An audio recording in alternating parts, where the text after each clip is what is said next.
Salut mon miracle et bienvenue sur Radio Gratitude. Ça fait 110 jours qu'on a démarré, ça fait 110 jours donc que je te propose à chaque fois un défi, une pratique de gratitude pour aller ressentir un petit peu plus de liberté, une reconnaissance qui va un petit peu nous rééquiper du côté de la souveraineté. L'idée c'est que toi et moi on avance sur ce chemin et qu'à l'aide de la gratitude on soit peu à peu ingouvernable au bout d'un an.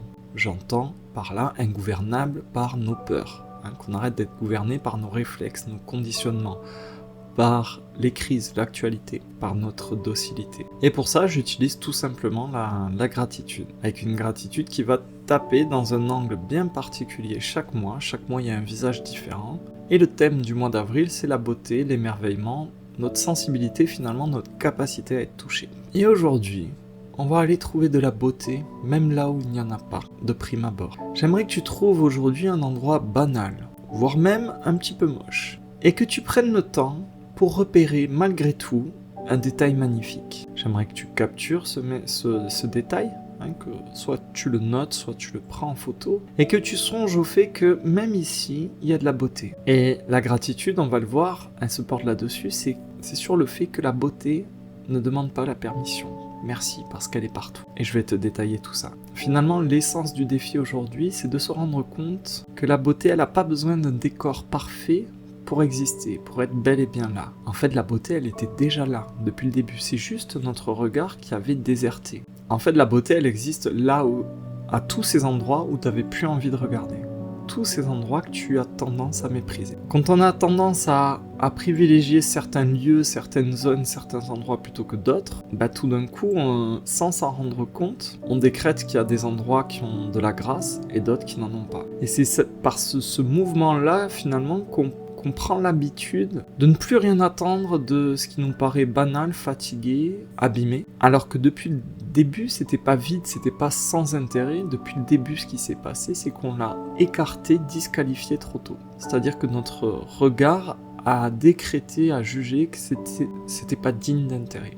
Pourquoi je te fais faire ça aujourd'hui? Pour qu'on touche véritablement du doigt que la beauté, c'est pas une fleur qui pousse uniquement dans ce qui brille. La beauté, elle est pas uniquement dans une exigence esthétique. Elle pousse aussi dans tout ce qu'on a classé trop vite, dans tout ce qu'on a écarté parce que c'était banal, ordinaire, sans intérêt. Aujourd'hui, c'est très intéressant à mon sens parce qu'on va vraiment sentir au plus profond de nous que la beauté, elle passe par des fissures qu'on ne respecte même plus. Et c'est vrai aussi en nous, parce que tu fais peut-être avec toi-même ce que tu fais avec des lieux que tu considères comme ingrats, comme méprisables. Peut-être que à l'approche de ces lieux-là, tu passes un peu vite et tu conclus vite. Tu décrètes qu'il n'y a rien à voir, rien d'intéressant. Et ce qui, à mon avis, est intéressant aujourd'hui, c'est que l'endroit que tu juges sans intérêt à l'extérieur, et avec lequel tu vas vivre cette expérience aujourd'hui, ressemble étrangement, d'une certaine manière, à cet endroit en toi que tu n'aimes plus du tout visiter.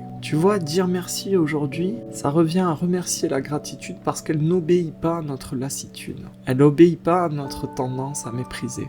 Elle n'obéit pas à tous nos petits verdicts un petit peu trop rapides. Merci parce qu'il y a de la beauté en toute chose. Même ce que je croyais terne n'a pas encore dit son dernier mot.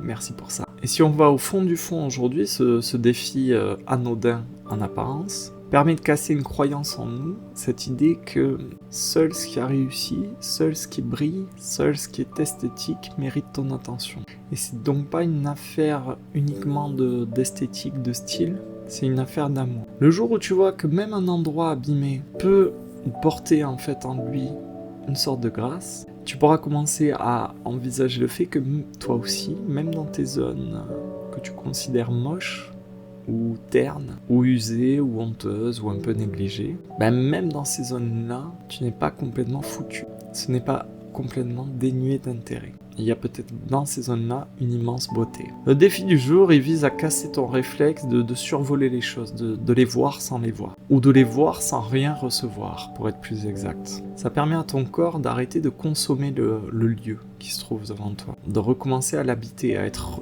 en relation avec cet endroit. Aujourd'hui, on essaie de freiner la brutalité de notre regard, de remettre un petit peu de délicatesse là où on avait finalement une vision un peu automatique. On vient aujourd'hui percuter cette fatigue de tout juger très vite. Si vite que généralement on arrive même à juger avant même d'avoir véritablement regardé. Et ça vient mettre en lumière quelque chose qui est terrible, c'est qu'on a développé une faculté, une habitude à vivre entouré de choses qu'on ne rencontre jamais. Des choses qui ne nous rejoignent plus vraiment. Ça répare cette relation qui est un petit peu flinguée entre nous et l'ordinaire. Je te fais faire ce défi pour que tu te rendes compte, vraiment que tu le ressentes pleinement, que le monde n'est pas devenu pauvre. Nous, on est devenu absents. C'est notre regard finalement qui s'est appauvri. En fait, la beauté, elle n'est pas absente, elle ne manque pas autour de nous. Elle manque dans la manière dont on regarde les choses. Ce qu'on trouve insignifiant, méprisable, moche, ce qu'on trouve vilain ou sans intérêt, c'est quelque chose qu'on n'a plus pris le temps d'observer et d'aimer. D'observer, d'accueillir, de recevoir et d'aimer. C'est quelque chose avec laquelle on n'est plus en relation. Ce défi vient nous demander de mettre de côté un petit peu cette manie qu'on a de croire qu'on a déjà compris, de poser un verdict très rapide, trop rapide. Et ce défi aussi nous demande d'arrêter de nous incliner uniquement devant ce qu'on considère, d'après les standards et notre conditionnement, comme ce qui est beau, devant tout ce qu'on a validé comme référence à la beauté. Et aujourd'hui, on a besoin de lâcher ce mode de fonctionnement qui consiste à croire que seul ce qui est exceptionnel mérite ton attention. Donc aujourd'hui, comme beaucoup d'exercices du mois d'avril, on rééduque notre capacité à être touché, à remettre en place une attention qui est épurée de certitude. Une attention qu'on enrichit de présence, une attention qui reçoit, un regard qui est capable de recevoir, d'accueillir, et de pouvoir accueillir et recevoir sans exiger un miracle, quelque chose de spectaculaire. Et ce qui est fou, et ce qui rend la gratitude puissante aujourd'hui, puissante et juste, c'est que la beauté n'a pas attendu qu'on soit disponible, ou raffiné, ou suffisamment prêt pour apparaître. En fait, aujourd'hui, on peut être reconnaissant parce que la beauté était là, elle a continué d'apparaître même si on était fermé et peu disposé à la voir. Merci parce que même ici, quelque chose brillait encore, même dans cet endroit pas terrible. Et merci parce qu'à ce moment-là, en voyant un peu de beauté dans cet endroit qu'on considérait comme moche, quelque chose nous a rejoints, quelque chose nous a touchés. Tu vois bien qu'aujourd'hui, ça parle de tout ce qu'on a disqualifié, tout ce qu'on a écarté très vite dehors, mais aussi en nous. C'est un sujet passionnant qu'on va poursuivre dans l'initiation privée. Tu peux cliquer sur le lien qui se trouve en description de cette vidéo si tu as envie de tendre l'oreille et de pousser un petit peu plus loin la réflexion, la compréhension. Ou tu peux simplement nous rejoindre sur WhatsApp si tu as envie, ou tu peux simplement t'abonner à cette chaîne si tu as envie de suivre les défis à ton rythme, tranquillement, de ton côté. Ça sera tout pour moi aujourd'hui, on se retrouve tout de suite dans l'initiation privée, ou à demain pour une nouvelle pratique. Bye bye.